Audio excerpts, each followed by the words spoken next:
บายดีท่านผู้ฟังที่เคารพทุกท่านพบกับรายการวิทยุภาคภาษาลาวสถานีวิทยุ FEBC รายการ30นาทีต่อไปนี้หวังว่าจะเป็นประโยชน์ต่อท่านผู้ฟังในการดำเนินชีวิตเมื่อท่านผู้ฟังได้ติดตามรายการนี้ท่านก็จะมีความหวังมีความสุขในการดำเนินชีวิตเชิญท่านผู้ฟังติดตามได้ดังต่อไปนี้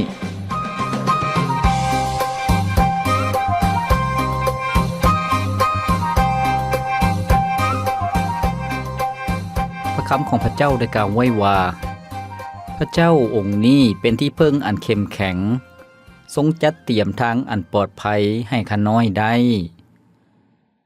พระธรรม2 ซามูเอลบทที่22ข้อที่33สุขสบายดีพ่อแม่พี่น้องท่านผู้ฟังที่เคารพรักทุกท่านพบกันอีกเช่นเคยกับรายการชีวิตนี้อย่างมีความหวังข้าพเจ้าพรประเสริฐผู้ดำเนินรายการยินดีต้อนรับท่านผู้ฟังเข้าสู่รายการของพวกเราซึ่งรายการของพวกเราเป็นรายการที่มีจุดประสงค์เป้าหมายให้กับพี่น้องประชาชนลาวทุกท่าน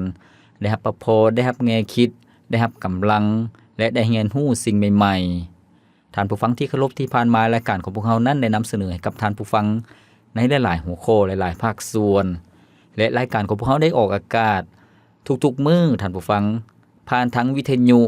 ช็อตเวฟท่านผู้ฟังตอนเช้าและตอนแลงตอนเช้าก็คือ 6:30 ถึง 7:00 นแล้วก็ตอนแลง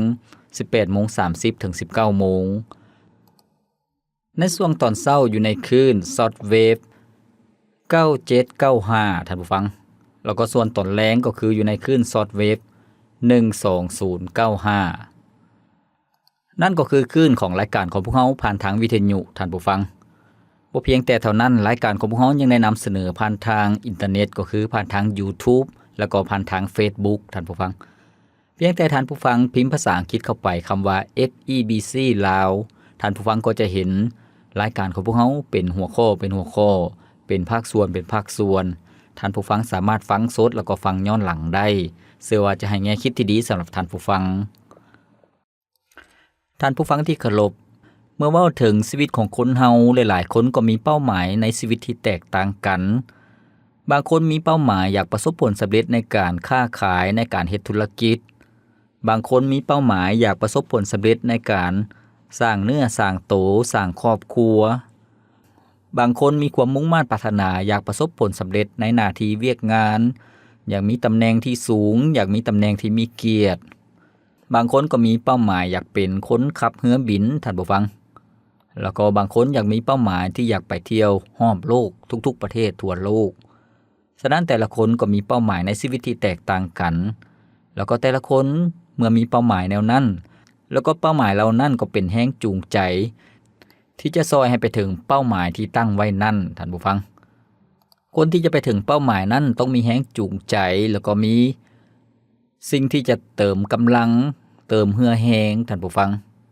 เช่นเดียวกันหากพวกเราเว้าถึงเป้าหมายในฝ่ายวิญญาณก็คือคริสเตียนทุกคนเป้าหมายของคริสเตียนก็คืออยากเติบใหญ่ขึ้นเป็นคือกันกับองค์พระเยซูคริสต์เจ้าอยากเติบใหญ่ขึ้นในความเชื่ออยากมีชีวิตที่มั่นคงในความเชื่อท่านผู้ฟังดังนั้นท่านผู้ฟังที่เคารพมื้อนี้พวกเราจะรับพระพรนำกันในหัวข้อที่บอกว่ารากฐานและแรงจูงใจ3ข้อในชีวิตของคริสเตียนท่านผู้ฟังที่พวกเราจะเติบใหญ่ขึ้นในความเชื่อที่พวกเรานั้นจะไปถึงเป้าหมายในชีวิตคริสเตียนของพวกเราท่านผู้ฟัง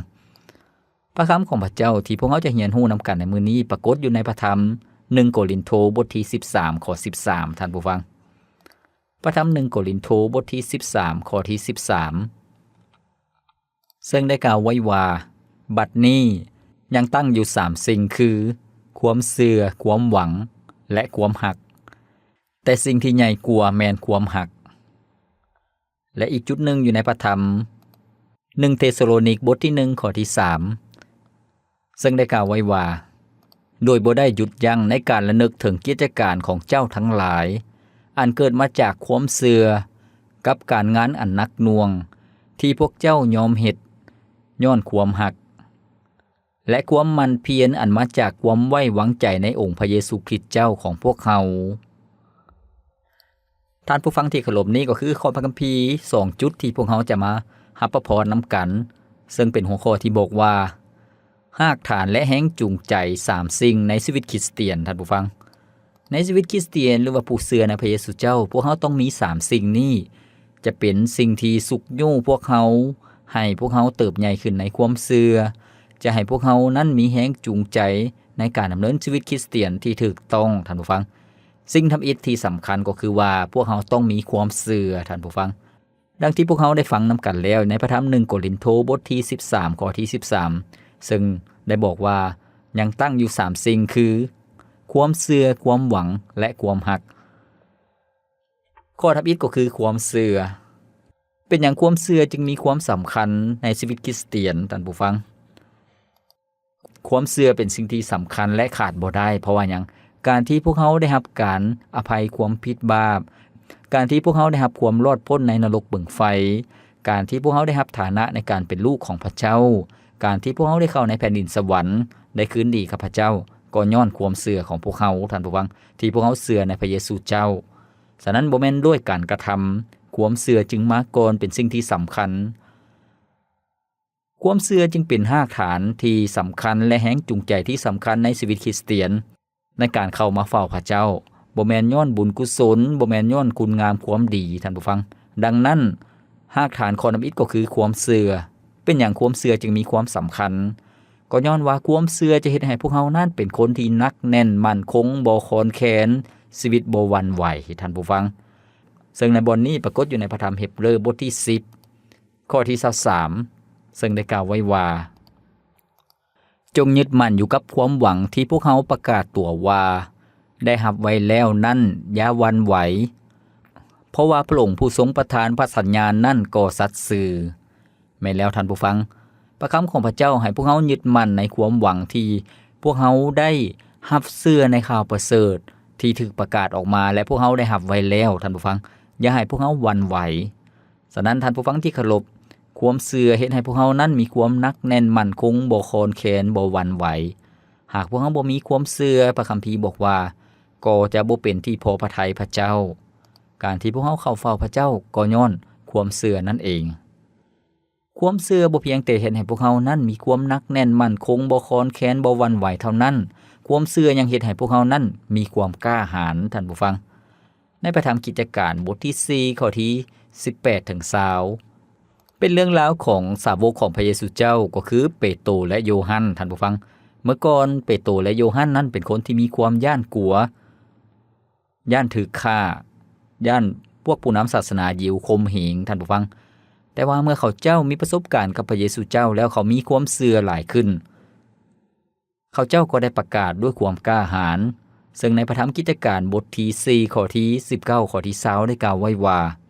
แต่เปโตรกับโยฮันตอบพวกเขาว่าพวกทานจงพิจารณาเอาเองว่าที่จะฟังความของพวกทานหรือจะฟังความของพระเจ้าอันใดเป็นสิ่งที่ถูกต้องต่อสายตาของพระเจ้าด้วยว่า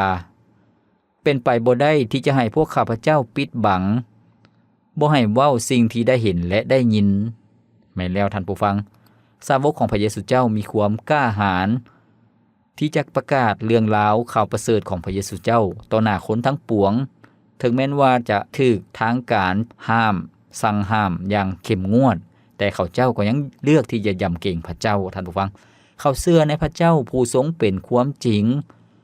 พระเจ้าบ่แม่นคำสอนที่ขี้ตัวหลอกลวงแต่พระเจ้าทรงเป็นความจริงและพระเจ้าทรงเป็นชีวิตพระเยซูเจ้าทรงเป็นความจริงเป็นคำตอบของมนุษย์ทุกคนที่แสวงหาคำตอบที่แสวงหาทางหลุดพ้นท่านผู้ฟังพระเยซูเจ้ายังเป็นชีวิตก็คือว่าพระองค์ทรงมอบชีวิตใหม่ให้กับชีวิตของพวกเขาที่เป็นคนบาปบ่ฮู้จักกับพระเจ้าพวกเขาสมควรถูกตัดสินลงโทษตกนรกบึงไฟนั่นก็คือความตายครั้งที่2แต่เมื่อพวกเขาเชื่อวางใจในพระเยซูเจ้าพวกเขาก็ได้รับชีวิตใหม่เป็นชีวิตนิรันดรหรือว่าชีวิตอันตลอดไปเป็นนิจเป็นชีวิตที่บ่ได้ถูกตัดสินลงโทษตกนรกบึงไฟเป็นชีวิตที่พระเจ้าทรงพอใจและยอมรับพวกเขาขอบพระคุณพระเจ้าท่านผู้ฟังนี่ก็คือรากฐานและแรงจูงใจในชีวิตของคริสเตียนข้อที่1ก็คือความเชื่อท่านผู้ฟังก่อนที่พวกเขาจะเรียนรู้ข้อที่2และข้อที่3ให้พวกเขามาพักฟังเพลงจากรายการของพวกเขาก่อนจัก1เสียงเพลงแล้วพวกเขาจะมาเรียนรู้ในข้อที่2และข้อที่3นำกันในช่วงต่อไปจงมีความเชื่อในพระองค์เถิดพระองค์เป็นทุก สิ่งเป็นทุกอย่างที่ใจของเฮาเฝ้าพึ่งพาจงมีความเชื่อในพระองค์เธอพระองค์เป็นทุกสิ่งเป็นทุกอย่างที่ใจของเฮาเฝ้าพึ่งพามีความเชื่อหน่อยหนึ่งภูเขาก็เลื่อนได้เป็นสิ่งหายหนักใจกลายเป็นดีห่วมความเชื่อห่วมใจห่วมกันใส่ฤทธิ์เดชจะได้เห็นถึงการอัศจรรย์เบิ่งคนนั้นที่เขาหายพระเยซูทรงรักษาตามพระสัญญาที่ทรงประทานให้บ่มีเหนือสิ่งใดแล้วที่จะยากเกินไปมาห่วงใจเสื้อในพระเยซู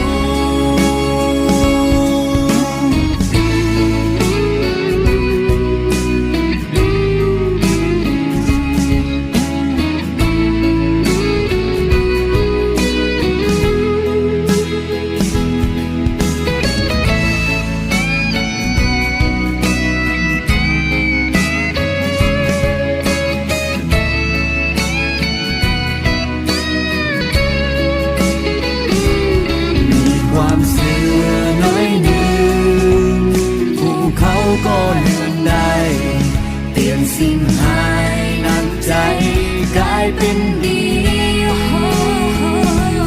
ห่วงความเชื่อห่วงใจห่วงกันใจเดจะได้เห็นถึงการอัศจรรย์เบิ่งคนนั้นที่เขาหายพระเยซูทรงรักษาตามพระสัญญา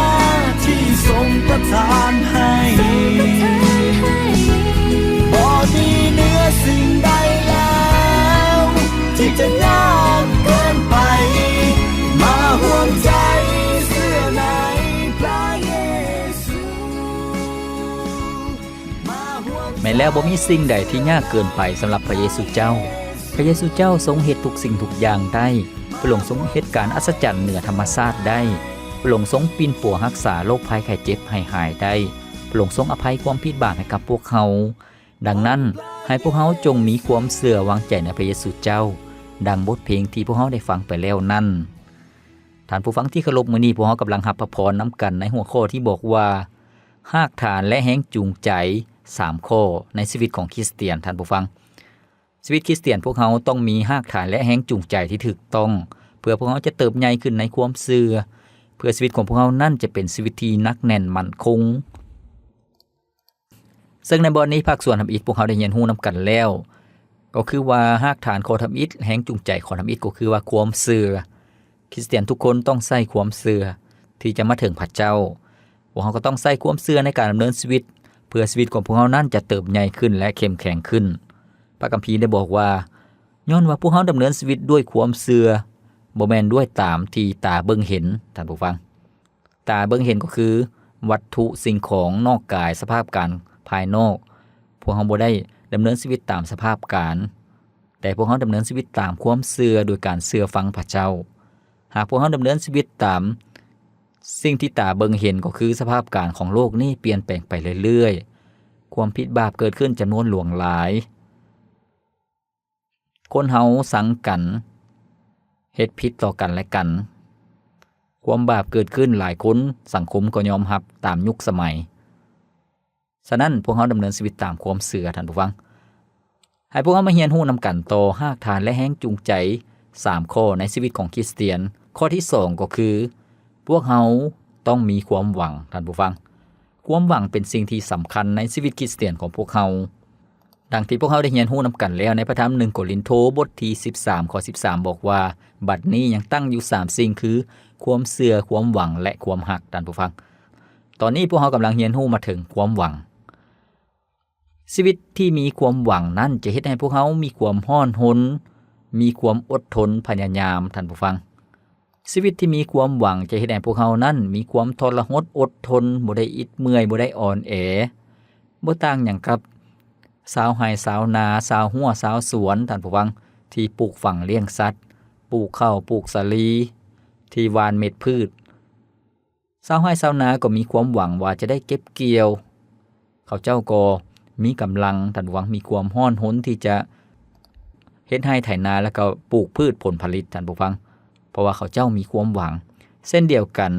คนที่เรียนก็มีความหวังว่าเมื่อเรียนจบแล้วจะมีเวียกเฮ็ดงานทำก็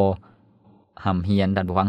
พนักงานหรือว่าข้าราชการคนเฮ็ดเวียกก็มีความหวังที่จะประสบผลสำเร็จในชีวิตแล้วก็ได้รับการตอบแทนโดยการได้รับเงินเดือนท่านผู้ฟังดังนั้นแต่ละคนก็มีความหวังบ่ต่างหยังกับชีวิตคริสเตียนของพวกเขาก็ต้องมีความหวัง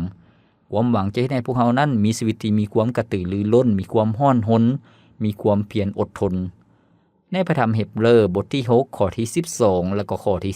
19ในบทนี้ได้กล่าวไว้ว่าพวกเฮาบ่ปรารถนาให้พวกเจ้ากลายเป็นคนเกียจคร้าน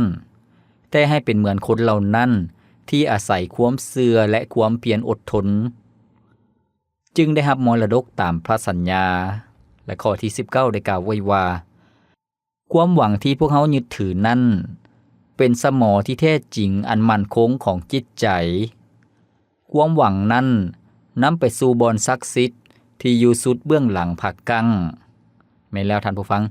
ชีวิตคริสเตียนที่มีความหวังก็จะเฮ็ดให้พวกเขานั้นมีความเพียรอดทนมีความเพียรพยายามบ่ได้อิดเมื่อยบ่ได้อ่อนแรงบ่ได้ท้อถอยใจท่านผู้ฟังเมื่อพวกเขามีความหวังพระคัมภีร์ได้บอกว่าเป็นสมอที่แท้จริงอันมั่นคงของจิตใจมีบางท่านจะบ่ได้เข้าใจคำว่าสมอท่านผู้ฟังสมอก็คือขอเกาะนั่นเองอยู่ในเรือหรือว่าเรือกำปั้นเมื่อเรือจะจอดเทียบท่าหรือว่าจอดบนใดบนหนึ่งก็ต้องทิ่มสมอเรือลงท่านผู้ฟังก็คือมีขอเกาะเล็กที่นักแล้วก็มีขอเกาะแล้วก็มีโซ่เขาเจ้าจะทิ่มลงไปใต้พื้นน้ำสมอนั่นก็จะไปเกาะเอาก้อนหินท่านผู้ฟังเฮ็ดให้เรือนั้นบ่ได้ถูก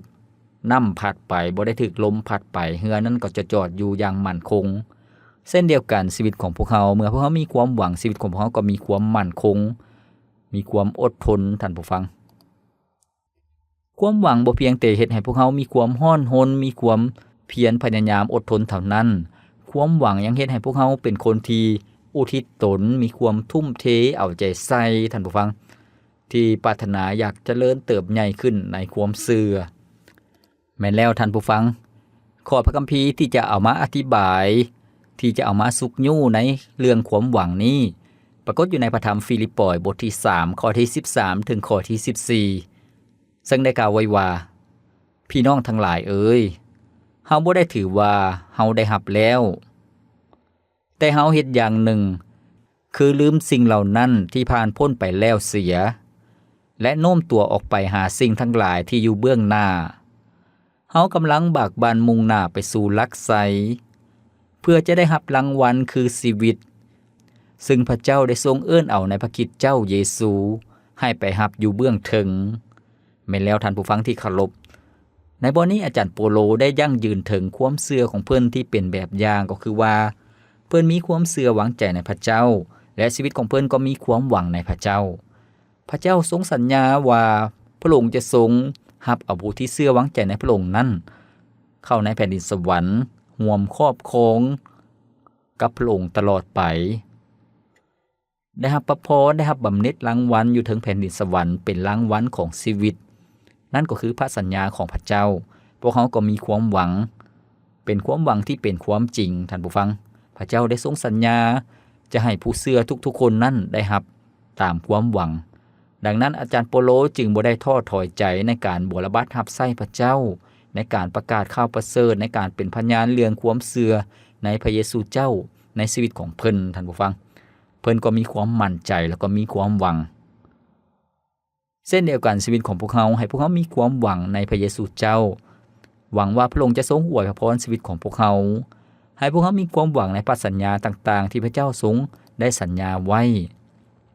เมื่อพวกเขามีความหวังแล้วพวกเขาจึงรู้ว่าทุกสิ่งทุกอย่างที่พวกเขาเอาใจใส่ที่พวกเขาเฮ็ดที่พวกเขาทุ่มเทไปที่พวกเขาลงทุนไปด้วยความเชื่อหวังใจในพระเจ้าด้วยความยำเกรงพระเจ้าพวกเขาก็หวังว่าพระเจ้าทรงเฝ้าเบิงพระเจ้าทรงรับไว้แล้วและพระองค์จะทรงอวยพรให้กับพวกเขาพระองค์จะทรงตอบแทนให้กับพวกเขาท่านผู้ฟังดังนั้นให้พวกเขามีความหวังในสง่าราศีอันรุ่งเรืองที่พวกเขาจะได้รับในอนาคตในแผ่นดินสวรรค์เป็นความหวังที่มีชีวิตท่านผู้ฟังดังพระคัมภีร์ได้กล่าวไว้ว่าพวกเขาเชื่อในพระเจ้าพวกเขาจึงมีความหวังที่มีชีวิตแสดงว่าเป็นความหวังที่เป็นความจริงบ่แม่นความหวังในสิ่งที่เป็นไปบ่ได้บ่แม่นความหวังที่เป็นแบบลมๆแรงๆหรือว่าเป็นความหวังที่เป็นคำขีดตัวหลอกลวงบ่แม่นแนวนั้นแต่เป็นความหวังที่แท้จริงเพราะว่าพระเจ้าทรงกล่าวไว้แล้วดังนั้นท่านผู้ฟังที่เคารพชีวิตคริสเตียนทุกคนในการดำเนินชีวิตในโลกนี้พวกเขาบ่เพียงแต่หวังในโลกนี้ว่าพระเจ้าจะทรงอวยพรชีวิตของพวกเขาให้มีชีวิตที่ประสบผลสำเร็จให้เป็นชีวิตที่มีพลังให้เป็นชีวิตที่มีความสุขให้เป็นชีวิตที่ครบถ้วนบริบูรณ์ในโลกนี้พวกเขาบ่เพียงแต่หวังในโลกนี้เท่านั้นแต่ชีวิตคริสเตียนทุกคนยังมีความหวังในโลกหน้าก็คือว่าหลังจากความตายพวกเขาก็จะได้เข้าสู่แผ่นดินสวรรค์ท่านผู้ฟังซึ่งพระคัมภีร์ได้บอกว่าพวกเขาหวังในนครที่บ่หวั่นไหวที่จะบ่คลอนแคลนเป็นนครที่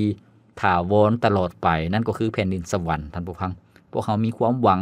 ในชีวิตหลังความตายอีกด้วยท่านผู้ฟังขอบพระคุณพระเจ้าพวกเขาหวังว่าพระเยซูเจ้าจะเสด็จมารับพวกเขาและพวกเขาจะอยู่กับพระองค์ตลอดไปบ่ได้พรากจากกันพวกเขาจะพบกับคนที่พวกเขาฮักที่เชื่อหวังใจในพระเยซูเจ้า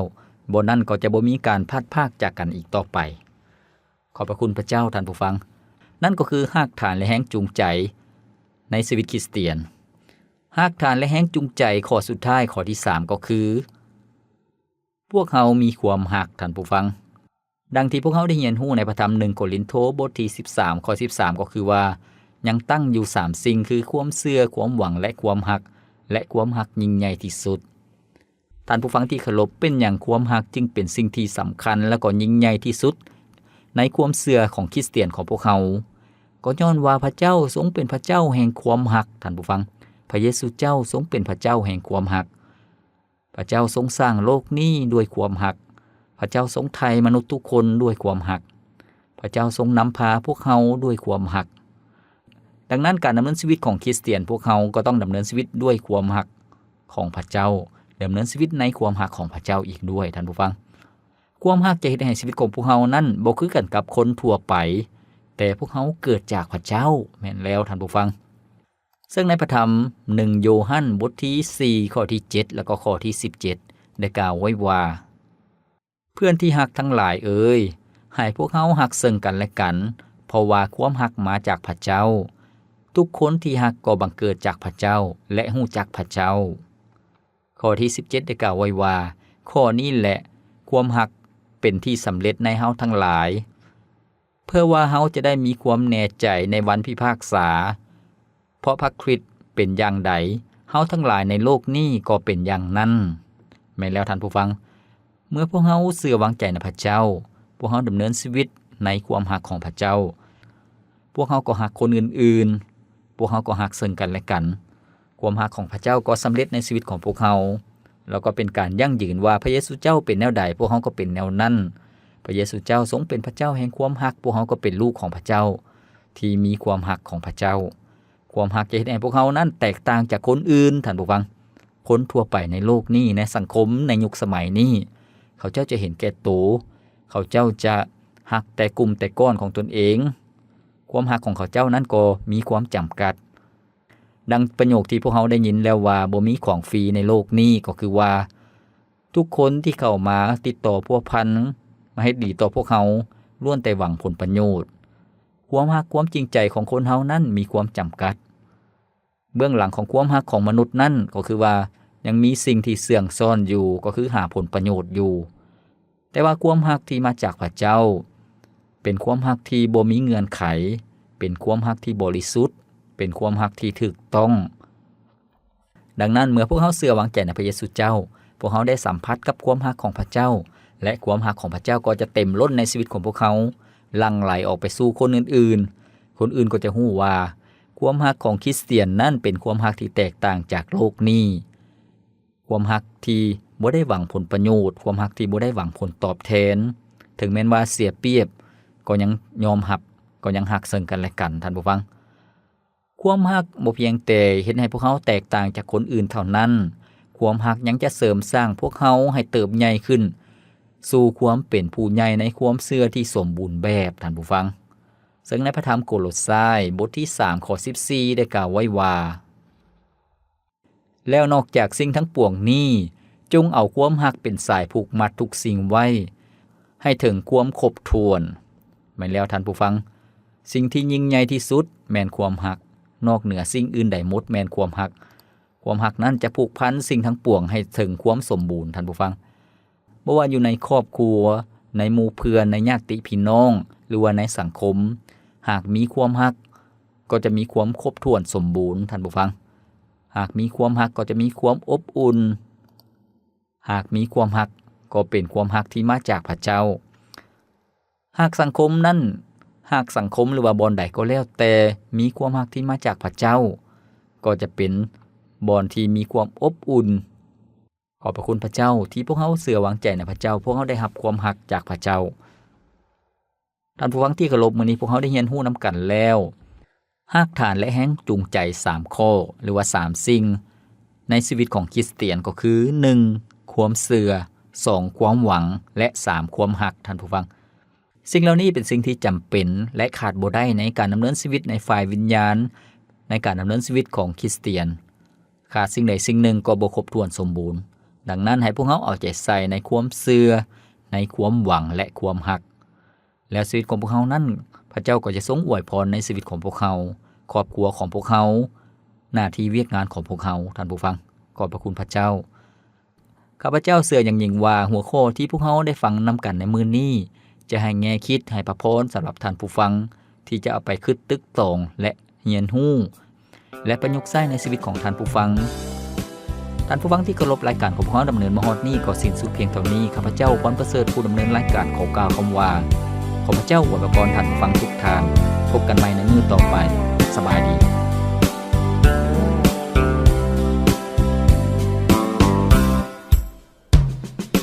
มันเป็นเพียงเศษดินที่คนเหยียบย่ำไปบ่มีคนสนใจจะไขว่คว้ามาใครเมตตาหยิบยกขึ้นทีพระเจ้านั้นทรงใส่ใจ